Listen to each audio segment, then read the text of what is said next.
ចាំស្អែកចាំធ្វើខ្ញុំមិនទាន់ត្រៀមខ្លួនរួចរាល់ឬក៏បងពីអ្នកដតីធ្វើបាបខ្ញុំតែខ្ញុំខ្លាចទៅជាបែបនេះពាក្យទាំងនេះស្ដាប់ទៅសាមតិចទេនេះគឺជាការកុហកដ៏ផ្អែមល្ហែមដែលយើងតែងតែប្រាប់ខ្លួនឯងជារៀងរាល់ថ្ងៃដើម្បីគេចវេះពីការពិតដ៏ជូរចត់មួយសួស្តីដល់អ្នកគ្នាស្វាគមន៍មកកាន់ Channel របស់ខ្ញុំថ្ងៃនេះខ្ញុំចង់លើកយកសៀវភៅដ៏ល្បីមួយក្បាលដែលមានចំណងជើងថា Stop Lying to Yourself និពន្ធដោយលោក Simon Gelham មកចែករំលែកសៀវភៅនេះមិនមែនជាសៀវភៅលើកទឹកចិត្តបាយប៉ែមល្ហែមទេប៉ុន្តែវាជាការទះកំភ្លៀងស្មារតីមួយយ៉ាងពេញទំហឹងជាមួយនឹងការពិតដ៏ជូរចត់ចំនួន101យ៉ាងដើម្បីជួយឲ្យយើងនឹងឈប់លេះដើម្បីចាប់ផ្ដើមជីវិតពិតប្រាកដនៅក្នុងវីដេអូនេះខ្ញុំបានសម្រាំងយកគំនិតស្នូលហើយការពិតដ៏សំខាន់ចំនួន4ដែលអ្នកត្រូវតែដឹងចំណុចទី1គ្មាននរណាម្នាក់មកជួយសង្គ្រោះអ្នកឡើយការពិតទី1នេះគឺគ្មាននរណាម្នាក់មកជួយសង្គ្រោះអ្នកឡើយយើងភាគច្រើនតែងតែរងចាំ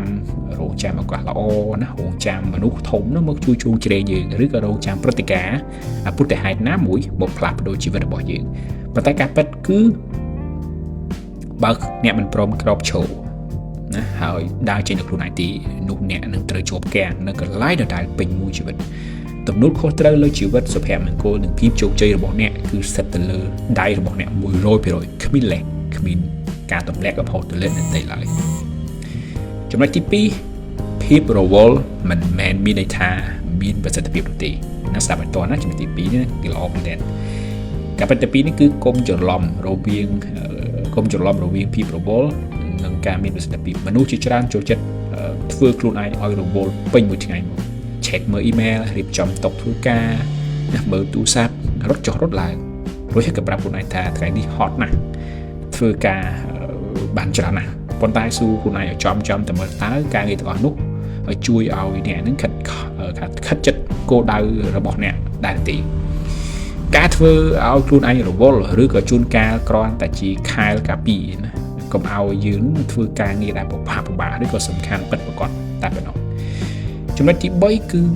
ការឈឺចាប់រយៈពេលខ្លីប្រសើរជាងការសោកស្ដាយពេញមួយជីវិត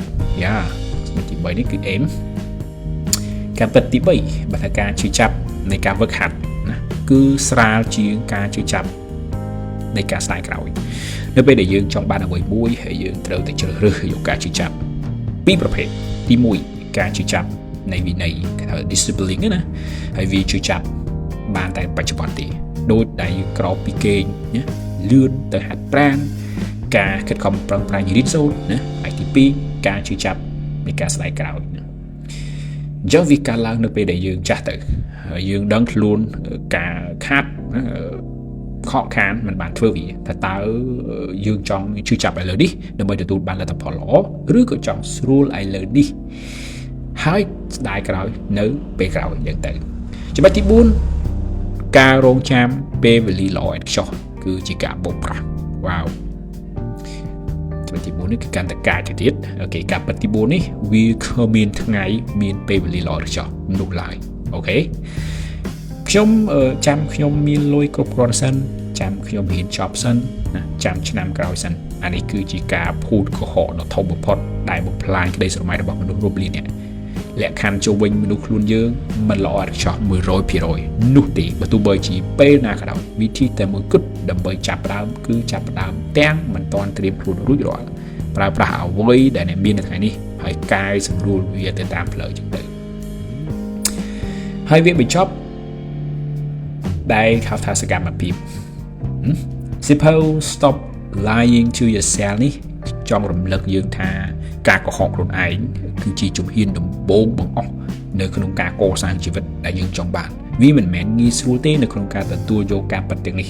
ប៉ុន្តែវាគឺជាផ្លូវតែមួយគត់ដើម្បីលូតលាស់ចុះតើអ្នកគ្នាថាតើការពិតមួយណាដែលត្រូវចំណុចទាំងអស់គ្នាជាងគេជួយ comment ហើយប្រាប់ខ្ញុំខាងក្រោមនេះកុំភ្លេច like share និង subscribe channel របស់ខ្ញុំមួយផងហើយយើងនឹងទទួលបានវីដេអូសន្ថែមsuperល្អមួយទៀតហើយជួបគ្នានៅវីដេអូក្រោយអរគុណសម្រាប់ការជួយចិត្តហើយអរគុណសម្រាប់ការគាំទ្រអរគុណមែនទែនបាយបាយ